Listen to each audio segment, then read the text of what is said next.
I'm filmmaker and musician Alicia J. Rose, and this is the MENOPUNKS podcast. Well, look who we have today on the MENOPUNKS podcast, the one, the only Mirah Yom Tov Zeitlin. Welcome. Thank you. It's nice to be here. Thanks for having me. Oh my gosh, I'm so excited. You and I have crossed paths many times over the years. Maybe, when did you start playing? In the 90s? 2000? Yeah. I don't know. Like my first tour was 1998, I believe. Wow. Yeah. So not as early as many of our contemporaries and people you've had on this show, but you know. It's true, but there's no shame in that. The 90s were the 90s. 98 just as good as 93. I think it's a spectrum. Everybody's different. I am now closer to 60 than 50, which is on the daily terrifying. But this is just life. We're lucky to be here, you know? I'm on my way. Here I come. Are you in your 50s now as well? Yeah, 51. Oh, okay. I thought you were still in your 40s. Well, welcome to the other side. 51. You're fully in your 50s now, Mirah. Here you are. Fully. It is happening. And not even 50 anymore, but it was like actually 51. And I had friends who turned 51 before me who were like, it's much better. Because there's some kind of pressure around just the 50 and the 51. Yeah. Then you're just like, you know, you're going along. There's a lot of digits until you get the big 60. So. Right. But I feel like 51 for me was like, I'm firmly in my 50s. Like 50 still feels like the edge of 49. Like you're at the top of your 40s, right? Like I'm 50. And then you get past, you're like, okay, 51, do I celebrate or do I mourn? Like, what is the... You just keep on going. Well, and now, like, you know, I'm so excited to hear your journey, but, you know, I think once you get to a certain point, if you figured out your hormones, all of that, you're like, oh, okay, actually, my 50s is this my best era? Holy shit. Who knew this was even possible, right? Yeah. Okay. So I cannot wait until I'm done. I mean, I know, like, if we're going to just start off with some stuff around, like, where I am in my perimenopause, like, both my mom and my sister were done by now. And I don't know why, but I'm not. And I am still having some pretty wild, mostly, like, emotional experiences, you know, with hormones. And, like, it's a very present part of my life, and I can't wait until, and I've heard people talk about this, that it's like kind of a relief, you know, or not just kind of, it's like a huge relief to just be like, okay, this is, you know, like different days are different, but that after your cycle stops, and you can correct me on this if I'm, you know, have misunderstood, but that like, there's a real relief after your cycle stops with just to not be having such swings all the time. And this is me on hormone therapy too. So wait, okay. So let's back up a little bit. I have lots of answers and things to talk about, but Mirah, okay. First of all, you have a new record coming out. You're about to go on a tour, worldwide tour, international tour? Not just, it's just US. Yeah. It's US and Canada. So, you know, North America, as it were. And North America, parts of North America. And I'm doing it in like 3 different short sections with some time home in between because my kid is 7 and I didn't want to go away for 6 weeks. All at once. And the album came out on the 20th of February. Yay. So congratulations. So exciting. Okay. What's the name of the album? It's called Dedication. Okay. And are you is it a dedication to anyone particular or just to being alive? The title is surviving this moment.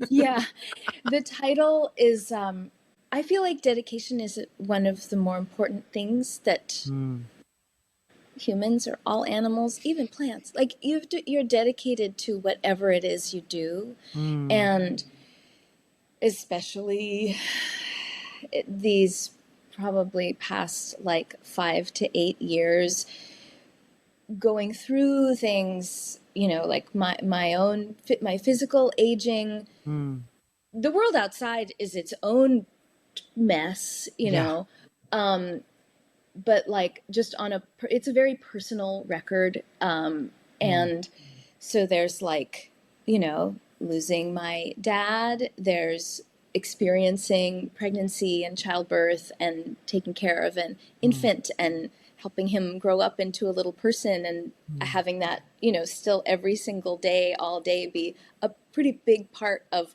what I dedicate my time to and my sort of thoughts and energies. Even like dedication to music, because it was 8 years since my last release of new material. There were like some reissues in 2020 and 2021 of my earlier albums, but it's definitely something that I could, for practical reasons, choose to step away from. And music, you mean, in general? yeah, Oh, yeah, wow. Okay. because it's highly impractical to be an aging adult parent with responsibilities. And, you know, it, like, I'm currently married, and so just as of a couple years ago, I have like, there's a spousal benefit for health insurance. That's the first time in my entire life that there's just sort of like something that's kind of built into the structure. It just so happens that that's the structure of my life right now. So it, you know, it's not like the most practical choice to be a singer, songwriter, recording artist, touring musician at my level, which, you know, on the one hand, I feel like, how amazing is this? It's so amazing. I feel so lucky, so blessed, and, you know, like proud of myself and proud of like all of my friends who are like still committed to their art and their, you know, whatever the craft is, writing or music, or, and I have a huge creative community, so people are doing these things, but it's like, depending on what the thing is and what your angle is, it's highly impractical to like be aging and not have health insurance, or not have savings, or not have, you know, like a retirement account. Like, what is that? Right, right. You know, Yet you choose to I'm do really it. dedicated Yeah, you're to dedicated. making music. Yeah. And it's like, Love it. as it turns out, it's a really amazing way for me to know myself. And that's important. It's one of like the tools of life that I've discovered helps me to know myself and share myself and be vulnerable and, you know, be in the world and interacting with the world and lots of people all the time in this really intimate way. So dedication, yeah, I could go on and on, but there's like a lot there. Also, as much as prior to becoming a parent, I was aware of sexism, you know? I was aware that the systems are just like not set up to support like, you know, women or gestational parents or Motherhood, primary birth, caregivers. Yeah, birth. Like, I all was of it. aware. Experiencing it and experiencing the pretty devastating effects of the lack of structural support on my personal life and my personal relationships. It's just like, are we allowed to curse in this? Please, Okay. Menopause is known for its cursing, so can you Okay. please curse? I like, I've gone through phases of my life where I'm like, I'm gonna like take a break and like not, I've never been a big cursor. That's not even a word. Just let it flow. Whatever you wish, not does up to you. I reserve my profanity for like other areas than, you know, like bad words. But anyway, it's like such a fucked up, huge, scary, like monolith of all the different ways that sexism and patriarchy just like, they're just like totally standing in. Again, I wasn't unaware of those structures and how destructive they are, but it did take me by surprise, which makes me feel a little bit naive. But, you know, I also became a parent pretty late. I was 45, which is another whole thing, is that for me, it was like postpartum perimenopause pandemic all at the same time. Yeah. Literally like at the same time. Like that's a weird sandwich. Perimenopausal babies are it's real, and I think more people are having kids late so that they have some kind of stability to let the child come in. And being 45, I have a lot of friends. My new bandmate Gilly, she was 44 when she had her last kid. Like my other bandmate had her kid when she was 40. I mean, it's standard, but I think I certainly didn't realize that perimenopause starts like 30s, 35, and then you don't know. You're like right in the middle of it. You're like, I'll have a baby, and then you kind of it all comes crashing down together. And then you are like a perimenopausal caregiver to a toddler. So basically, like you're both toddlers, kind of. Brain fog. Yeah, crazy. So let's talk about dedication for 1 second before we move into the perimenopausal zone.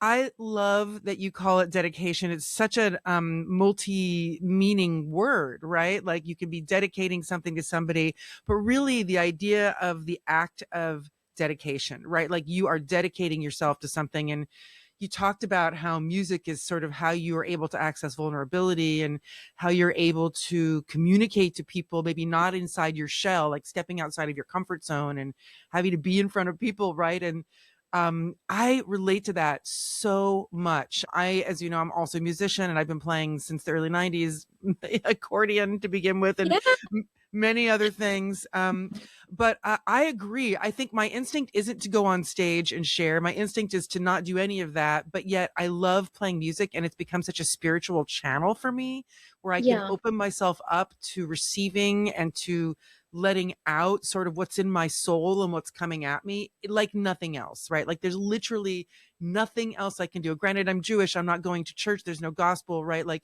and I'm not much of a cantor. Like that's not happening. So I don't really go to temple. I'm a casual Jew. Alicia Joe, who I work with on other projects, much better Jew than me. Yeah, no, she's the I best. have that same thought about Alicia. Alicia. I'm like, please, I'll work with you to learn from the best. But I love the idea of like having to consciously sort of think about dedication, right? Like dedicating yourself to your art, to your craft, to being a mother, to being a human, to having empathy, to being a daughter, to being a, you know, all of the different things that we are as women, right? It's a choice. I think that we could choose to be undedicated and just fall into a pile of sweats and misery, and that's totally fine, right? But, or we can choose to, you know, use our energy to dedicate ourselves to whatever we feel passionately about. And I think that that is something that's so at the core of kind of what I'm going at for all of this, right? It's with menopause, it's like, it's the quality of life that we're dealing with, and going into menopause or going through perimenopause and thinking about how that affects our creative process. It's a really profound conversation because creative process can mean art. It can also mean baby. It can also mean, you know, stepping out the door and like looking at the sky and being like, I'm breathing today and I need this air to do what I need to do. So I love that. I thought, oh, dedication, like you're dedicating. No. I love the idea of dedication to whatever you're feeling like I could step away or I could dedicate myself. It is a choice, you know? Yeah. It's funny because I had sort of received the message that that was the title of the album, but I kept thinking like, it's too simple of a word. Like it, you know, it's not a rare word. I felt like there was something maybe too simple, or like that the word itself doesn't exactly get across the nuance and power of what I wanted to express. Yeah. But I tried to find other things, and then I realized that like actually the fact that it is a completely accessible word, that it is a common word, almost like made me like it more once I went through the whole thought process with it. So I think that's great. I often am like thesaurusing for a different word, and you know, your first instinct, it's simple. I agree. But I also feel like I love that it's such a double, triple entendre. And I think those are the best words, you know, when you can kind of like infer multiple meanings. And, you know, you're such a Yeah. thoughtful artist and your music is, you know, there's a depth to it and a beauty to it that is its own thing. And so I think for you personally, that feels like a perfect title. So nice work. I'd love to hear about your journey, you know, through perimenopause. I mean, perimenopausal pregnancies are no fucking joke. Having babies in your mid 40s it's no fucking joke. Choosing to Yeah. have a child at 45 after a life of creativity. This is your first child, right? Yeah. And like First being married. and only. Yeah. First and only, one and only, and not at 51. Nobody's putting another baby inside you. Not happening. But those are all very distinct lifestyle choices when you're living a life of creativity and you're in New York, right? Where it's also Yeah. not easy to, you know, have a child and have a high quality of life. Not And, easy you to do know, anything here, no, actually. It's like no. if you need to like buy a bath mat, just like go out of the city to do it, because literally everything is easier. It's like if you find yourself, you know, like when I'm out traveling, I'm like, oh, I should just stop here and get that thing or do that one thing because it's like easier than here. I I don't know love New why. York and I will be back, but I agree. I think getting from point A to point B is a whole situation. It's just nobody really lives near each other. The place to get the cheap bath mat is like, you know, 5 trains away. It's such a hassle. It's a whole day to get a fucking bath mat. It's not worth it. Get it while you're in Connecticut. It's fine. You know, Yep. you happen to be near the Costco. I don't know. But yeah, you've made a lot of choices that are very, you know, you're dedicated. You have to be dedicated to make those choices. But can you walk me through, like, back up before you got pregnant and kind of Yeah. when you realized you were sort of in perimenopause? And I'd love to hear about your hormonal journey and kind of how that ties Yeah. in. We can just kind of chat about it. Yeah. Well, so I didn't know for certain that I was ever going to have a kid. I'd gone Mm, through different moments of my life, you know. Like I remember specifically, I think when I was in my early 20s, sort of midway through college or something, it was part of like discovering my own queer identity and just like mm, thinking about a lot of things in a sort of more expansive way than I had before. And I remember being like, yeah, I never have to have a baby. I never have to do that. Everything's totally up to me. And it's not like I had none of that freedom of thought when I was younger, but it was like a specific moment where mm, I thought that. And then, you know, like at different times, I think I had thought about like, well, here's like a whole list of really amazing things that you know, are part of that experience that I would like to try. And then mm. there's a whole list of reasons why I don't know if that like is going to fit into my life and my life's Yeah. journey. I didn't have a super strong like biological clock situation. I Mm. don't know why, but I mean, I think when people have that, it's usually before they're 45. I, like Like, my you didn't have the urge, you mean, to like, I've got to reproduce. I've got to reproduce. no, There wasn't like a biological it imperative that you wasn't. felt No, it coursing wasn't through your body. right. Yeah. So I mean, also, why? Oh, so uh, go ahead. Go, you can start with, say well, what you were no, saying. I was just going to make an analogy. Like, I also, my birth experience, like, I did it and I had home birth and like everything was Wow. like totally fine, uncomplicated. I didn't actually have an urge to push. Like everything Oh, happened. You know, wow. my baby like was born. It was way harder than I thought it was going to be, which is like a ridiculous thing to say. Like, of course it's fucking hard. Like everybody knows it's hard, but it's still, I was like, So personal. You have to figure it out. Like, I you have know expectations. it's hard, but I'm like in the middle of it. But like I didn't experience like the urge to push where single thing you read is like, Wow. and then because you've turned into like just the most primal animal part of yourself, you will not be able to resist the urge to push. And I literally never felt that. Wow. So I don't know. I don't know, but I didn't have a biological clock saying like time to have a Wow. baby, like go get pregnant or like go spend a bunch of money trying to get pregnant or whatever. Right. It was more of like a thoughtful process. Hmm. In fact, it was so thoughtful that so my current spouse is he's a cisgendered man and Mhm. um so AKA live-in sperm donor. And we, both of us are artists, and, you know, neither of us were like 100%, let's do this thing. We sought out couples therapy specifically to talk about whether or not to have a baby. Oh, wow. And that took place from the age of like 41 to 43 or something. Wow. So you spent a lot And of time in therapy, like discussing it just talking thoughtfully. Do about we it want to do it? before Wow. even trying. And then it took a Wow. year and a half of trying. Wow. So A lot of effort. it certainly wasn't an accident. And my biological clock was definitely not running the show. I don't Right. know where she is, this biological clock. I think she left. still thinks I'm like 12 or something, you know, like have a baby, you're 45. I don't know. I don't know. So, but I wasn't aware of hormonal shifts happening or perimenopause starting any time during that period. I think there was nothing like really overt. Obvious. Yeah, nothing and obvious. I wasn't really focused on that either. Yeah. So I wasn't looking for those signs. I mean, considering how much time we spent talking about it and then trying, my focus was not on when I was going to stop having the ability to have a baby. My focus was actually on like, should I have a baby? And then, okay, yes, now let's see how long this could possibly take, which was a long time. Right. But and plus, like, you know, that's a little while ago. The conversation about menopause and perimenopause has really blown up in the past, like maybe year, 2 absolutely. years.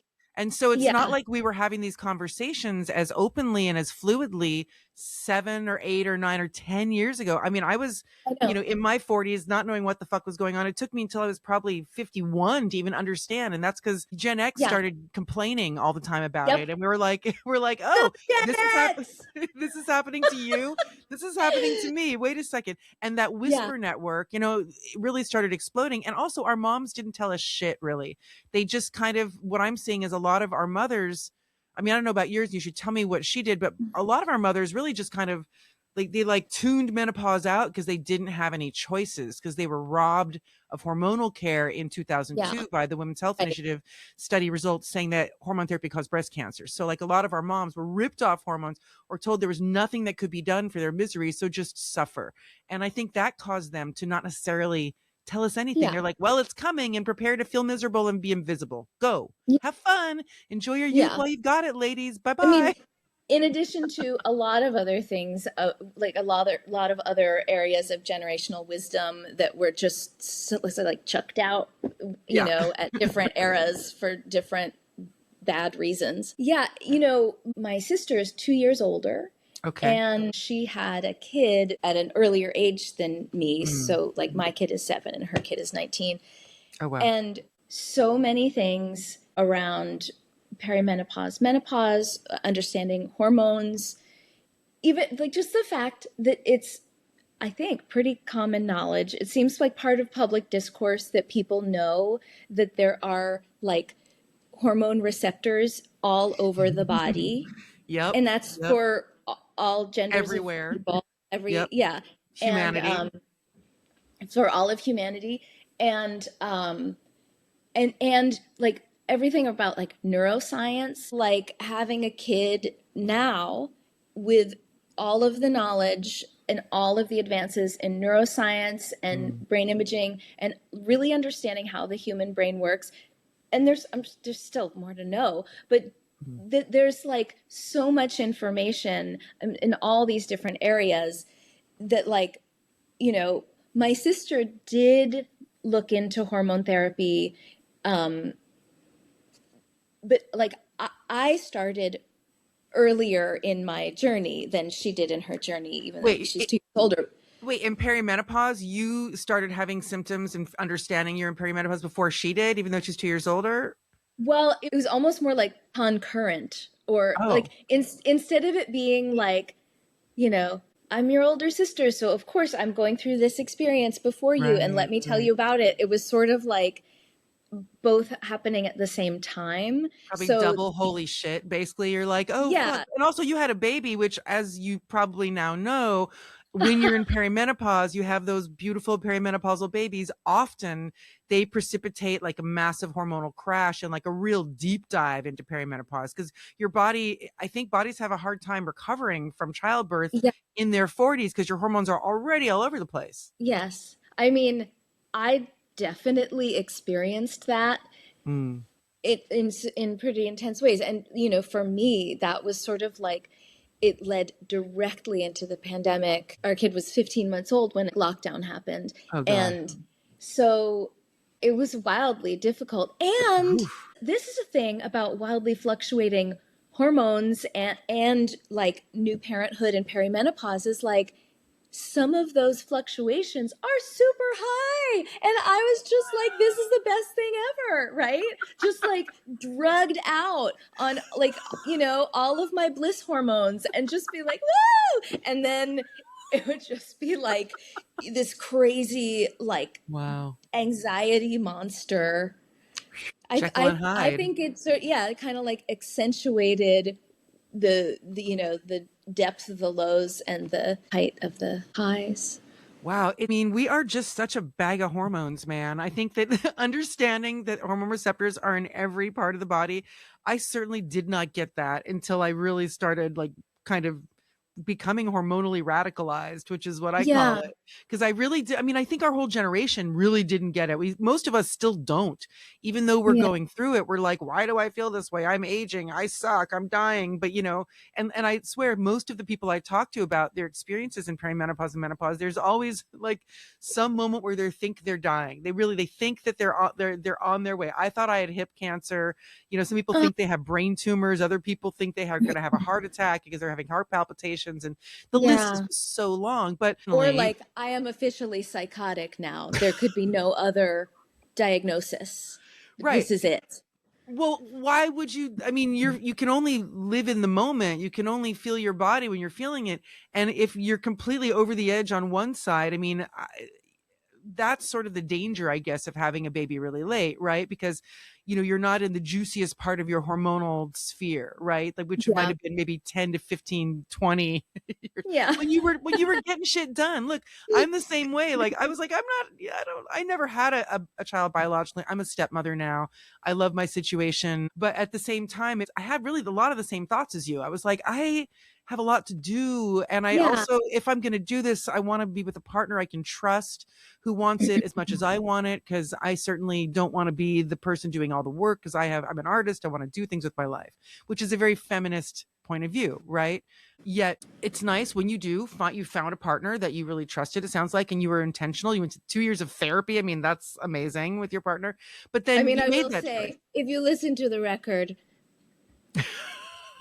the the I don't know what exactly to say. But like you did say trusted, which is technically past tense. And so that like because and that's maybe correct. Oh, copy So that. Okay. We'll listen to the record. We'll get some clues. basically the current situation is I wanted to have a kid. I wanted to honor a sort of like I mean, for some people it having like a little family unit seems really antiquated and you Hmm. want to like do something totally different but I'm like, no, we already rejected that your partner has to be everything. Like we Hmm. already embraced having a whole community of people with, with whom we have really strong friendships and relationships. And Hmm. so I actually just think that it's like easier to conceptualize and just do life with a kid Hmm. within like, okay, well, let's make this structure so that our kid feels really stable and I don't know. I feel like Support. I didn't really want to like mess that up and it's kind of getting messed up right now. So we don't have to talk about that in too much detail, but It's an evolution. I'm glad you're at the point with your kid that they have some independence. I think it's really hard. I mean, I've not, like I said, I've not raised a baby, but I certainly have, been around all of it, and I get it. It's hard. Motherhood's hard. Having child is hard. Parenthood is fucking difficult. Yeah. And it does take a lot of trust, I think, to be in a relationship with somebody and engaged in that in a conscious way, especially in this fucking moment where Yeah. there's like so much darkness trying to penetrate our psyches. Yeah. Well, I'm excited to listen to the record and to hear a little bit more about where you're at with that when you kind of, lay it all out musically. So much comes out vulnerably. But so let's go back to your journey. So you have your child, you get pregnant, you go through all of it. You said that we're like 15 months in, then the pandemic happened and your postpartum was really up and down, right? So you felt like and then you were up and then you were down. And then at Yeah. what point were you like, this is obviously perimenopause. Can I get help or can I not? Like where were you with that? It took a while. Like, I didn't fully acknowledge or understand that it is another thing of sort of like advances in, like the sort of just general knowledge and like conversation around postpartum experiences, even though I had, talked to so many people and read so many books, still the phrase postpartum depression was I definitely knew that. Like me and my own sister experienced that. It was like real, it's like devastating. And it was something that we talked about. I talked with my partner about in our therapy sessions, trying to decide, because I was like, I'm that's something I'm scared of. Like there's a lot of depression in my family, and I feel like, definitely my luck could run out as being like the only person in my family who hasn't suffered from depression. But the term and the experience of postpartum anxiety, I actually was not fully aware of that in a way where I could identify with that until well into I was experiencing it. So, and when that didn't click into place until I think somewhere in like 2021, I could identify the sort of like episodic experiences of my kids, first year. I was like, oh, that actually helps me understand those experiences and my reactions and what was going on, and just gives me this whole other lens to look at that through. And then, starting with the pandemic, that really didn't help anyone's anxiety. It's like if you were lucky to, be physically healthy during that time and like not die, that was how low the bar was. And so my immediate thought when the pandemic started wasn't like, okay, mental health check-in. You're just It like just wasn't where. survival. Yeah, I yeah. mean, nobody was And thinking for the long term at that point. We're just like, what the fuck? And these idiot motherfucker. yeah, Anyway. like I'm just wiping off my groceries, being like, okay, Yeah. well, but yeah, I think it was not till after my kid was 2 that Oh, I wow. started identifying both that I had been experiencing postpartum anxiety and that I was experiencing hormonal shifts that were not just related to pregnancy, childbirth, and nursing, but also because of perimenopause. One of the things that I was resistant to, I've described this a lot to people, like my family, my parents were like macrobiotic hippies. We ate like natural foods. As a child, I took like homeopathic medicine and got like energy work done. And Oh, like, God. Yeah. I never took antibiotics until, I think the first time I took antibiotics, I was in college. Oh, wow. So like, I never had a headache. I didn't take aspirin. Like I kind of Oh, had wow. this thing about all of that stuff. My parents didn't vaccinate us. Oh, This shit. was not, this did not have to do with Wow. anti-vaxxers. Wow. I mean, you know, You're just now I understand. holistic. They're like, we're Yeah. holistic. You don't need a vaccine. It's fine. Yeah, I mean, now I have more of an understanding around the sort of class privilege stuff with choosing not to get vaccinated, where you're basically depending on everyone else to keep whatever these things are, viruses, at Yeah. bay, while risking what you think is a risk for them to take this vaccine, but you're like, no, no, I'm too pure to take it. And that's a total class privilege thing.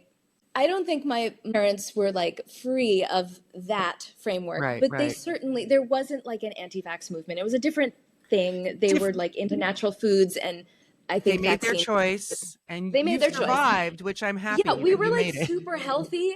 And, but so when I was younger, I had a sort of like pride about it where I'm like, yeah, people don't need vaccines. Look how healthy my brother and sister and I are, you know? And now I'm like, oh my God. Very privileged perspective. Yeah. Oh God.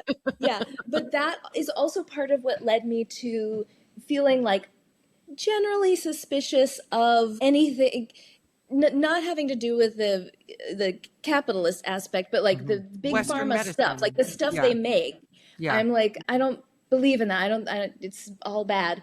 And then, you know, through my late teens and 20s, I started realizing that, like, oh, like this friend, this family member, this beloved person to me, they started taking this or that thing, and it's really actually saving their life. Wow. You know, it's not even just like it's helping them. It's like, oh, so I Yeah. like did some work with myself to be like, oh my God, I was just kind of being like an asshole, and not really like, just sort of like opening myself up to really look at things with like a full breadth of like a sort of Yeah. full spectrum Yeah.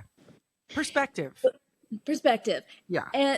But then, so, you know, fast forward a bunch of years and I am, you know, like 46 and change, and realizing that I have been suffering from postpartum anxiety and experiencing, you know, the hormonal dysregulation from all of my, you know, deciding to have a baby stuff, Yeah. but then also because of my age. And when I talked to a psychiatrist, like the thing that he said to me, which was so convincing, that helped to shatter that last barrier I had around pharmaceutical drug use for certain conditions, is like, he was like, well, many people who are experiencing intense perimenopause symptoms are really helped by an anti-anxiety medication. And so I was like, wait, there's a drug for that? You know, I was like, it all just sort of fell together. So, you know, for me, I take sertraline, and like, and when he described the way that SSRIs work, which I just didn't really totally understand it. And I do have a close person who, like, as a younger person, took her own life, you know, after taking, like, I had a lot of sort of anxieties and barriers around pharmaceutical meds for like mental health stuff. But I just really did some research and talked to some really well-informed people and was like, okay, I actually need some help here with this thing. And so You did it. yeah. So you took, I don't remember the name of that drug, but so when did it's Zoloft. That's oh, the it's like, Zoloft. So you got on Zoloft. Thank God. Did that help you at first, at least? oh yeah, it helped me so much. Like, I did have to up my dosage at a certain point, and I have been wanting to experiment with reducing the dosage or maybe eliminating that. Something that I did when I was in Portland last summer was guided psilocybin therapy, Oh yeah. and which I like. I have done very few like drugs. I mean, it probably for me goes along. I'm like aspirin, Zoloft, you know, like Mushrooms. but it was like kind of all the same thing to me. I was like, Yeah. no, I want to be like pure, whatever. But it was really a great experience. And I know some people who stopped their, whether it was an SSRI or whatever they were taking through microdosing of psilocybin. And I was like, oh, there's a pathway. But my life has been a little bit too stressful for me to like change anything. Right. So you mentioned that you are taking hormones as well. So can you tell me when the SSRI went into the hormones? Because let me just interject that one of the things that happened to women now, I would hope you would go into your psychologist's office and you'd be describing all of this. They wouldn't necessarily they wouldn't say, oh, you need an SSRI. They'd be like, you might want to look into hormone therapy before we look into the SSRI. Because typically for the last 25 years, any woman with any problem that was perimenopausal, they'd get thrown an SSRI or a statin or some other drug that wasn't actually addressing the root cause of the anxiety, right? Which is hormonal. So what happened between the Zoloft and the hormones, and where did you get from that, and how is that working? So I do wish that I had gotten on hormones before the sertraline, even if I had ended up on both ultimately. And I mean, it's funny now that I think about it, the age difference and like my sister's journey, if the conversation and awareness had just been like a few years earlier to have my sister be able to benefit from being more on the vanguard of that, I actually think I would have ended up on hormones before sertraline, and just like you said, that would have been the obvious first go-to. The time when I started sertraline was when my sister was just starting to like realize and do all this research about how actually hormone therapy is good and that study was bad, and here are all these things to know about it. And she went pretty deep with her research and was very much a champion of HRT. Yeah, and she started it. Oh, wow. So she was the guinea pig in the family first. You're on Zoloft. Like, thank God. I mean, honestly, like any relief is relief. I think I'm pro you feeling like a human again, right? Like it's fucking hard. You were just sucked dry of all your hormones, and you've got the happy moment and the sad moment. It's like, it's a war inside your body at this point. So having any relief is a fucking miracle, right? Whether it's an SSRI. But okay, so she sort of started pink pilling you on hormones, and you're like, oh, well, wait a minute. And so what happened next? Well, so then I had a really good experience starting on hormones, and with the progesterone and then the estradiol. I thought it was estradiol, but now I think, is it estradiol? It's estradiol. And so what did you get? Did you get a patch or a pill? Did you get a micronized progesterone? Did you get synthetic? What did you get? Estradiol patch and progesterone pill. Okay.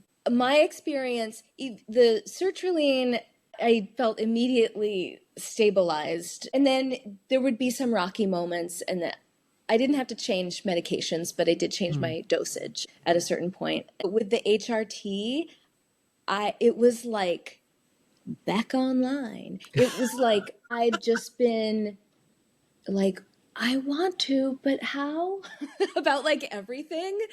And when I started the hormones, I mean, literally, like I'd had a plan to go to a friend's house to do a sort of songwriting retreat. It was like already on the calendar, but I'd been having a really hard time connecting or like reconnecting to my work, which, for me, the part of about work where you like make money from your work is all wrapped up with my work is really meaningful to me, and it's actually like a really important form of self-expression that, as I said before, I feel like it helps me know myself. Absolutely. It's like a form of therapy in a way. And but yet it's tied to your livelihood, which is complicated, right? It's so complicated. I actually dislike that fact. It's too late intensely. though. People love your music, so now you're fucked, I guess. And oops, I never started another career. Oops, I don't even know how to do anything else. That's not true, but I sometimes feel that way. But wait, oh yeah, so the Hormones, HRT. the fog lifted. It sounds like you were kind of like, what am I doing? And then suddenly you took Yeah, hormones it was like and all of a sudden I wasn't sort of sleepwalking through every day. And I started same spring that I went and like wrote half the songs for this album, and then continued on from there. You know, like it's like once I have the songs, then there's a million things on my Mhm. list to do to get the album made. Yeah. So Wow. it like it was a very specific like like back online. I don't always like to have my analogies be like sort of computer internet device It's like, based, but that was what's the actually sound? never like, Ding! You're yeah. just like, you're like, what is there? I mean, we don't want to talk about Microsoft, but like, You've got the like, ring, or the, what is the Apple sound? Where you're like, yeah. there's like, they must have worked with some musicians. We want a sound that's calming, but also Oh, they totally reassuring. work with musicians. Yeah, I listened to a podcast recently that was an interview with the guy who made either the Microsoft sound or the Apple Oh sound. my God. Oh no, actually it was on one of my kids' science podcasts, and it was about sound, and that their interview was with a Wow. person who makes computer startup sounds for a living. And So you think the brain fog was really getting in the way of your productivity and creativity? yes, definitely. Yeah, you know, for me and with our kid, it wasn't like I had years of sleep deprivation. Our kid was like a good sleeper from the Mhm. beginning, and couldn't blame like, well, Amazing. I have a baby and I don't get enough sleep, because like I weirdly when I got sleep, I felt guilty about it. I like couldn't talk to anybody with a kid Oh, about it. you're like, Um, I'm sleeping 7 to 8 hours a night. I'm sorry. Oops. So your brain, yeah, in theory, you're getting like a good amount of sleep, which is yeah, shocking with a newborn, but yet you're not thinking clearly. So what happened? yeah. I wasn't like non-functional, but it like I actually there was this. I mean, I've likened caring for a young child, an infant and a young child, as like being a barista, which is a job I've had in the past a long time ago, but I had Same, it, and same. always some small task to do, and Yeah. none of them are hard. There's like a small feeling of completion with each one. You like tap this thing out, you rinse this thing out, or you get this area clean, or it pulls you through your whole barista shift. And that, and like the added benefit of taking care of an infant, for me, I was breastfeeding, so there's like all this like joy and Yeah. like hormones and stuff, good hormones, good, I mean the pleasurable ones. Yeah. They're all good, but but yeah, like I did all of that stuff. It wasn't like I couldn't function, but when it came to planning how to do anything beyond this, Hmm. you know, Beyond the like moment. yeah, it just got fuzzy, and I would just lose track of where I was. It was very different than my previous sort of like more regulated hormones and everything, and also not having all these little tasks with the person Hmm. to take care of. Being a touring musician, I have to plan things in advance. Oh yeah. Everything, it's like You have 3, to. 6, 9 months. I'm going to be here then. Then actually I could plan a fun trip that's related to this thing, or Hmm. I could actually take care of this piece of business. You know, it's just like you're kind of putting the puzzle pieces of your life together constantly, Hmm. because I never worked for anyone else. Right. Everything was just these puzzle pieces that I was like constantly kind of building Right. forward. But They call it I executive functioning. You were doing it. I was doing it, and then I couldn't do it for Wow. like, and then definitely taking hormones, it just unlocked that piece that had been covered up. Do you think that pre-hormones, is that when you were kind of like, I don't know if I'm going to do this anymore. I don't know if I can do this anymore. Can I continue to be Mirah, the touring musician, if I feel like this? Like, was that Right. sort of that period of time where you're like, maybe I'm giving up? I mean, I can't say that the feeling of maybe giving up has completely left. There are some disappointing things in life and sort of, you know, like I said, it's not the most practical choice. Yet I'm like totally dedicated to it and love it. It's Right. like Right. I'm like hard pressed to walk away from something that I totally love and feel dedicated to. Like, Mm-hmm. just because we live in the stupid, like, capitalist patriarchal hellscape. Cheers to that. So getting back to HRT.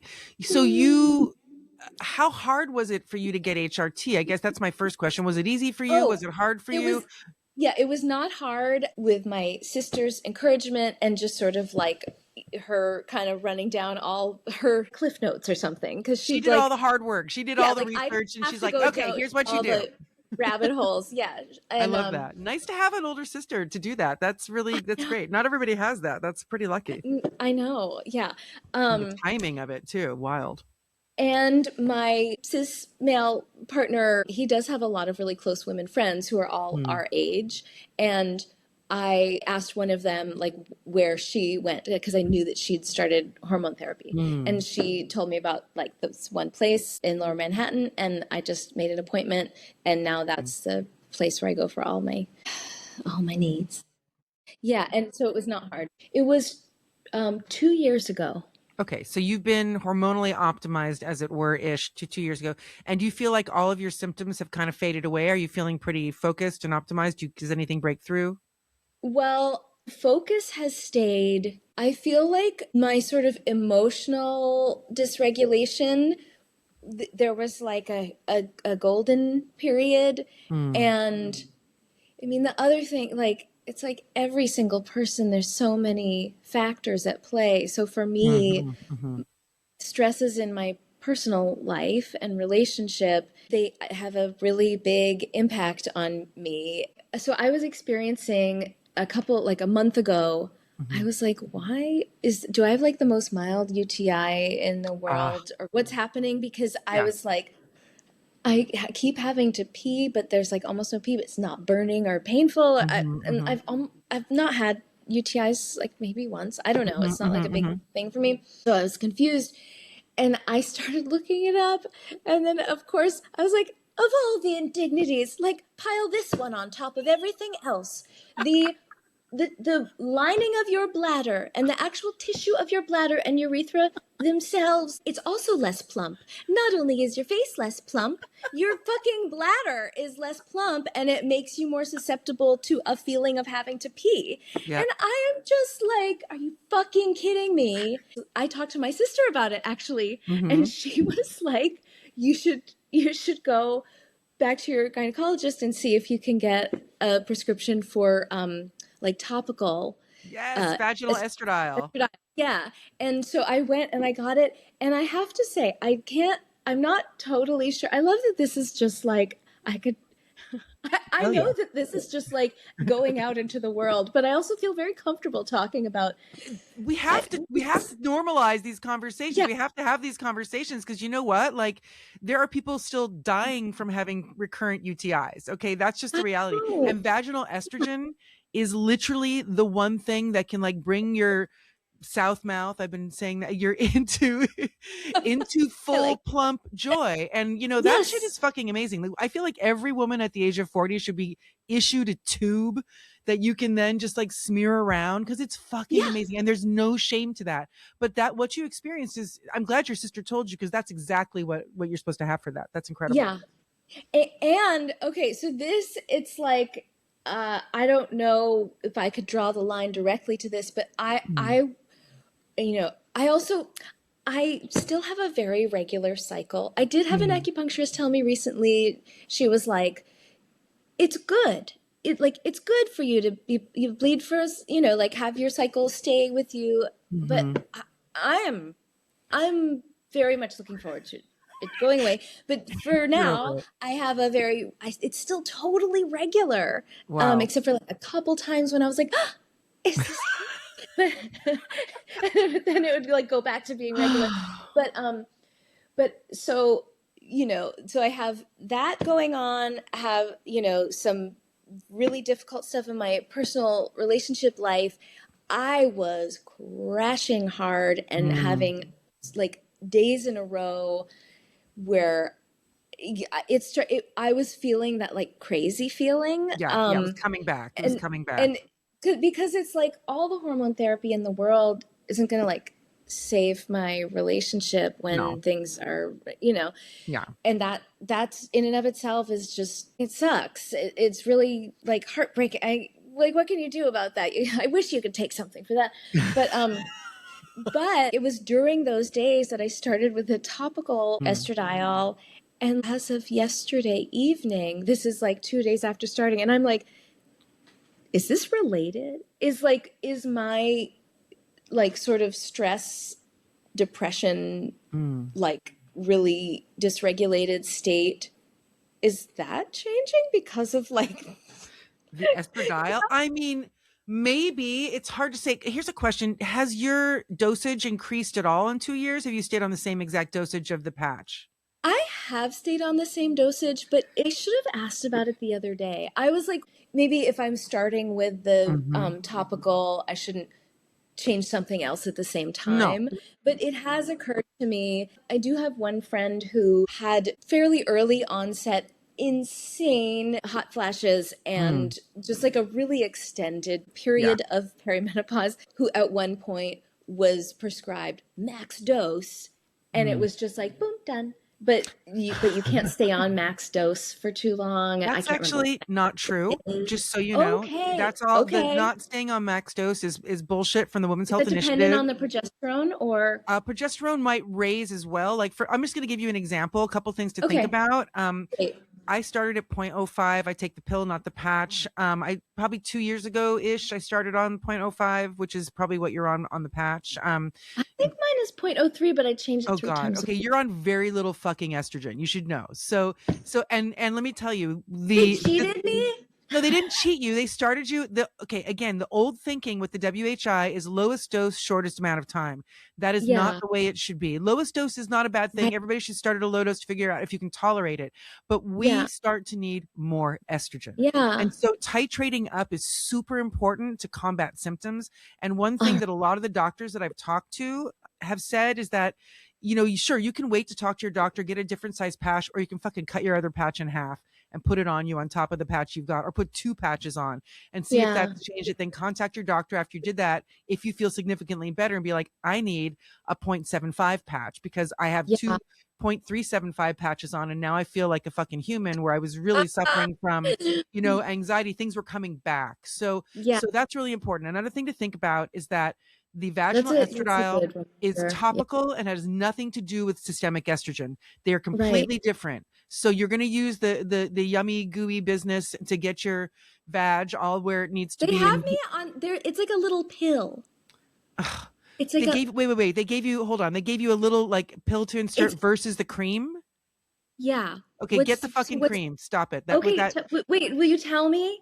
Will Yeah, you tell me? so that pill thing is fine, but Okay. it's not really going to address certain things. So I would ask for vaginal estradiol cream, which is specifically really like not a big deal. It's like really should be in fucking drugstores over the counter. It's like if they're selling Vagisil, why the fuck aren't they selling this? It's such a tiny amount of estrogen. It makes such a huge difference. You could use both because they're both just local, right? So I would suggest getting the vaginal estradiol, the actual cream, and smearing that shit. Unfucking believable. Slight side hack. I put it on my face. It has done incredible things for the collagen in my face. I saw that on Instagram. Someone did It's that. a whole thing. So there's that. Right now, with your dosage of progesterone, you're still bleeding. So sometimes people have like doctors will say, take the progesterone only at this time of your cycle. I don't know what they've told you. That's pretty typical. And then you would generally wear a patch all the time. So if your symptoms are coming back at all, that means you need more estrogen. That's just the truth. Yeah. And the doctors will say, if you're not feeling symptoms, you have enough. If you're feeling symptoms, you don't have enough. It's pretty basic logic. I know.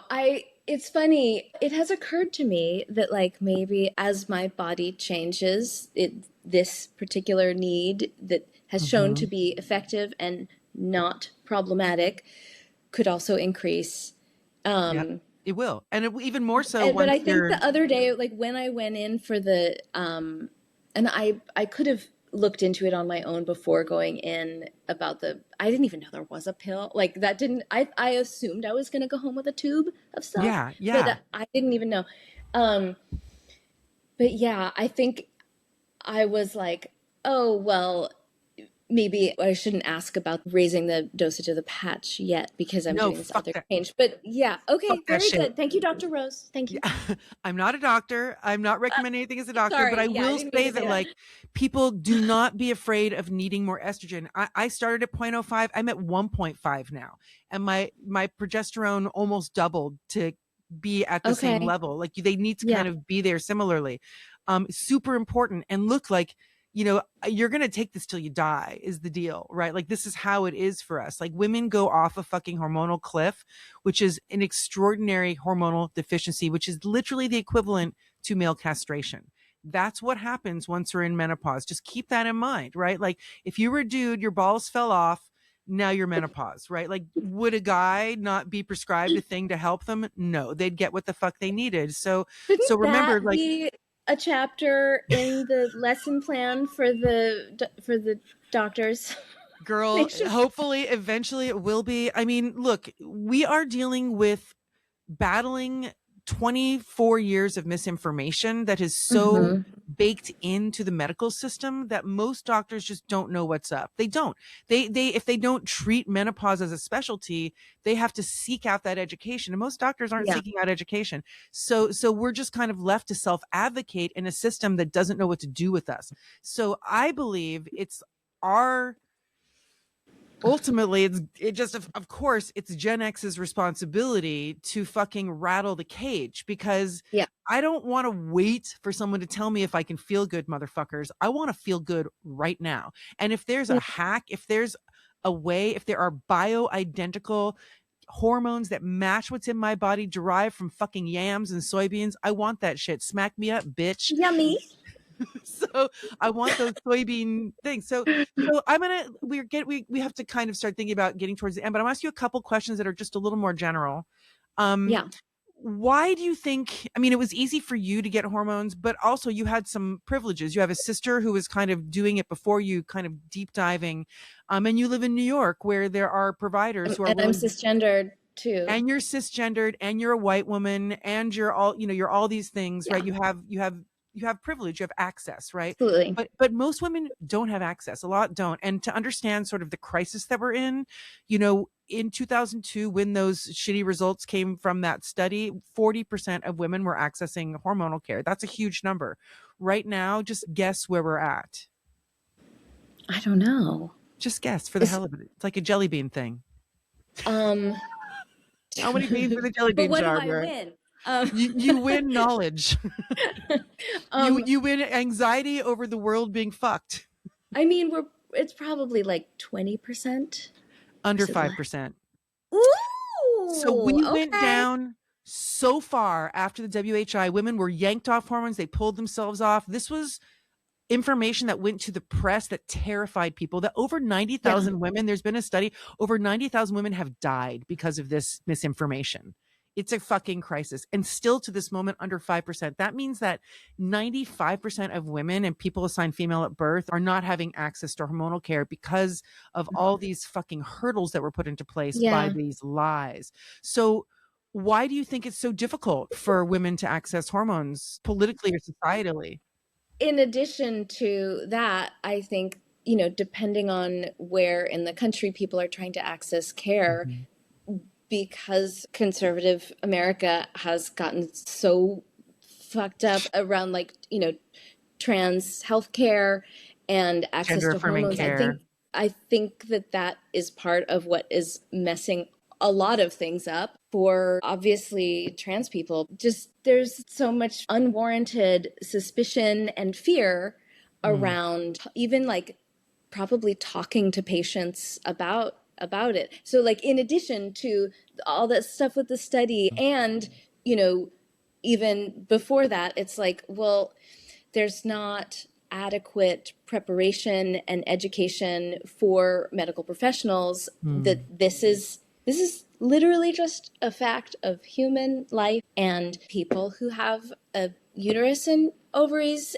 like the everybody has all the hormones, and these bodies have more of these ones, and at this stage it really changes. It's like it should just be this super straightforward medical knowledge, but instead it gets attached to all this stuff that it either has nothing to do with, or it's complete like wrong thinking, sexism, transphobia, etc., that is interfering with access and interfering with having a medical education include this. It's just fact. It's like we all have these hormones. We all need them. We all lose them at different rates, and we deserve access to them. Do you believe that every human has the right to gender affirming care, free and fair access? Yeah, absolutely. I do. Feeling strong and beautiful in your body helps you to be a more like powerful, impactful person for yourself, for your own needs, and for what you're going to do in your life, and for other people. It literally makes the world a better place. Like the more sort of strong and, I say the word beautiful because I think it's important. And I'm not talking about superficial beauty standards, but like really just like feeling like beautiful, like I Feeling remember yourself. feeling yourself. A long time ago, I remember my mom telling me about watching a sprinter in the Olympics, like a Greek female sprinter in the Olympics, and she had like really she won the gold, and she was she just like flew across the finish line, and the interviewer afterwards was like you know like how, how was that for you? And that she was just like, I am wonderful, right? And I'm like, you know what? Everybody should be able to feel that way about themselves, like as much as fucking possible, because that doesn't just help each person, that literally would help the world be a better place. And things are in such disastrous shape. And, it's just like, people are just like dying. People are killing people. It's horrible out there. So let's make it not horrible in here so that we can help the world be a better place.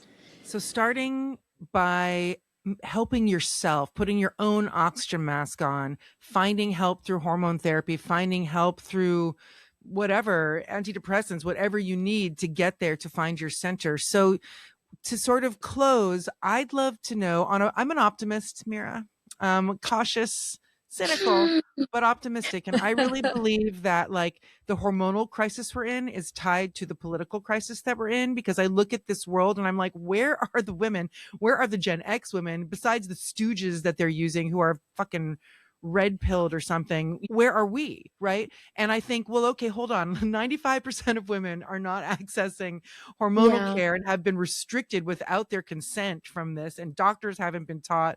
So what if we Like, together start a hormonal revolution? What if the imagine the musician, revolution. I was just gonna say it would be this tidal, unstoppable force. Yeah, it would be amazing. so what would it look like? What would change if we had a tidal wave of fucking demand coming from every musician that we know? Let's just start with musicians.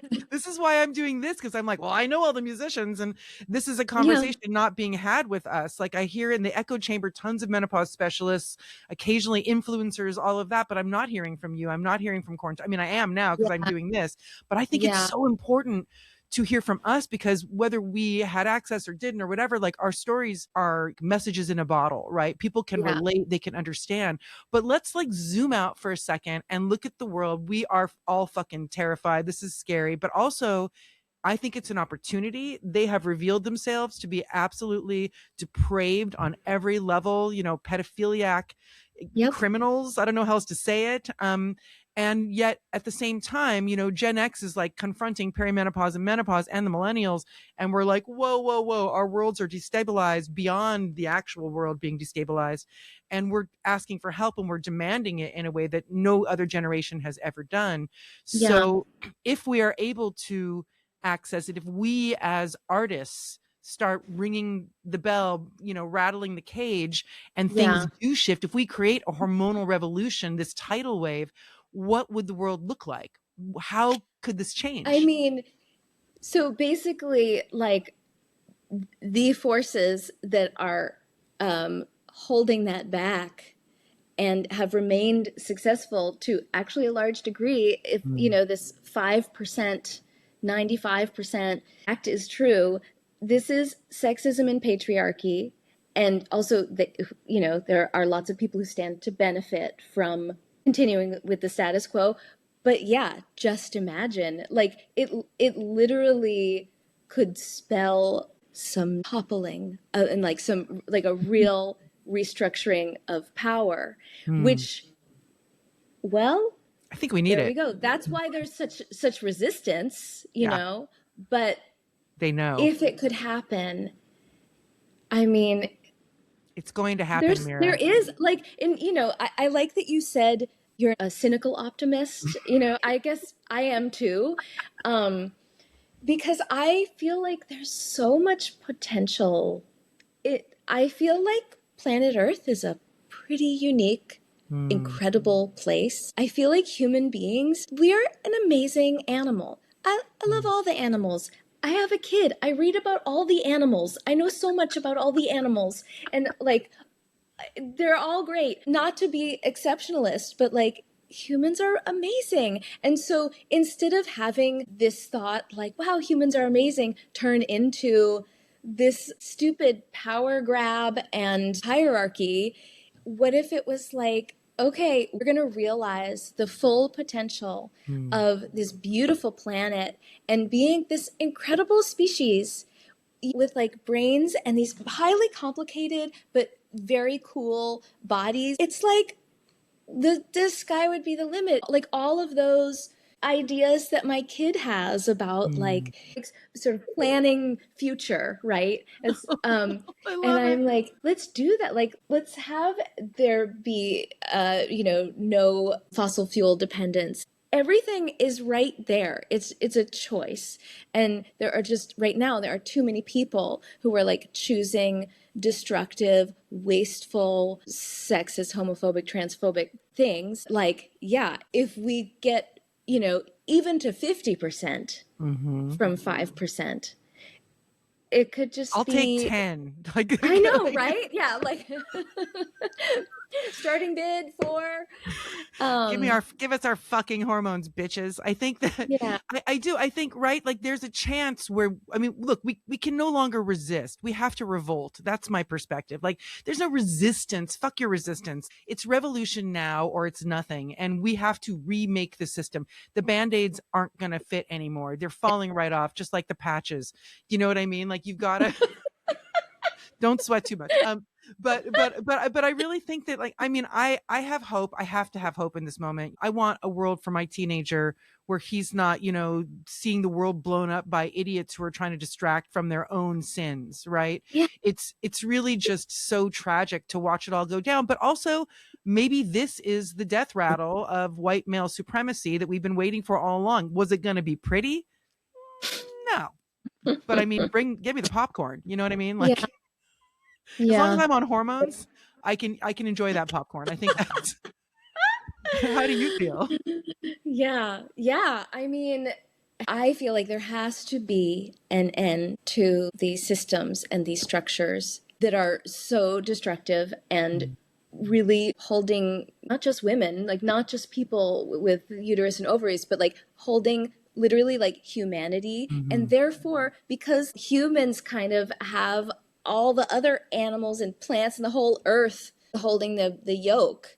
So it's like, if that could be just eliminated so that the powerful positivity could, like, sort of take over, everyone would benefit. Everyone. everyone and everything. It's not a power grab at all. It's, you know, community evolution. Yeah. I love it. Well, we should probably wrap up because I've got to go teach. Part-time teacher, full-time podcaster. No, but look, Mirah, it's so great to talk to you, and I'm so happy to have you share your story. I think it's super relatable. Postpartum is so real, and the perimenopausal baby postpartum pandemic, triple P nightmare hell spiral, which is a word I use all the time. I was happy to hear you use it. I mean, luckily, like, never doing that again, because literally, like, even if we have another pandemic, like, I'll be done with perimenopause and I'm not having another baby. So I'm never going to do all three of those things at once again. I'm impressed that you were dedicated. I was really dedicated. I know. So you're looking forward to not having your period. I'm so excited for you. Last question. So looking forward to today, literally. Looking forward to that fucking beautiful year after the period. What are you looking forward to in your actual menopausal zone? What are you looking forward to? I mean, I've been really into people's faces and hair of like all of my friends who are aging and around my same age. So I kind of I'm welcoming like all this cool hair. I know that sounds trite, but it's not. You want your silvers? Yeah, I do like various things with my hair, but like I'm not like a full dye. I'm just like fun. But it's that same thing of feeling totally powerful and beautiful. That's actually what I'm going for.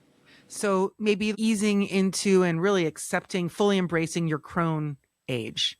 Yeah. It's coming. Yeah. I like it. Look, I got to say, I'm 56 now. I am now 2 years post-period. I fucking love not having a period. Hell yes. I'm like, wait a minute. You're saying that I can live the last third half of my life, which is, it could be the best part of my life. No period. If I have hormones, I feel fucking amazing. And I have all the skills I've ever collected in my ADHD brain from birth till now to throw the fuck down. And I love that instead of this being a period of disempowerment and invisibility, which is what was sold to us in the wake of having the WHI release these shitty results, instead the reality is that actually we can be fucking boss ass queens on a level we never even comprehended, and we can have no period. What? Yeah. I love it. The best of all worlds. Best of all possible worlds. Yeah. Well, it's coming for you, Mirah. It's coming, and I'm excited. I had a no more period panty party. I highly recommend it. Once you're a year out from not having your period, you bring all your girlfriends in. You burn the old panties. You have them all bring you a new pair. It was the fucking best thing I ever did. I have so many new pairs of underwear. Oh yeah. Oh, that's great. Okay. Just food for thought. There's ways to celebrate everything. But thank you so much for coming on the podcast. I really appreciate your time and your energy. You're just such a love. Thanks for reaching out. It's great to see you. I'm playing in Portland. The show finally just got confirmed in April. And where can people find? Oh, next month. I'll be there. And where can people find you? Tell them where to find your stuff. Oh, well, I have a website. It's mirahmusic.com. And I have a Bandcamp, which is probably Mirah Music. I can't remember. And Mirah Music Bandcamp. You'll find it, people. Yeah. And you're people should like buy stuff on Bandcamp. If you're a stream listener only, just like leave it, listen, and then just turn the volume down. Just leave it on. Leave me on. Why not? You can get the amount of money for the streams. Yeah. I want like all the 0.3 cents, 0.1 cent, whatever. I want all of that I can get. And find Mirah on Instagram, the social media. She's doing all of that. Even though it destroys us all, it's what we've got. We'll use it till they pry it out of our cold, dead hands. But thank you, Mirah. Take care, all right? Bye. You're the best. I'll see you in Menopause. For more information about the movie, the Menopause movement, Menopause merchandise, and more, go to www.menopunks.com.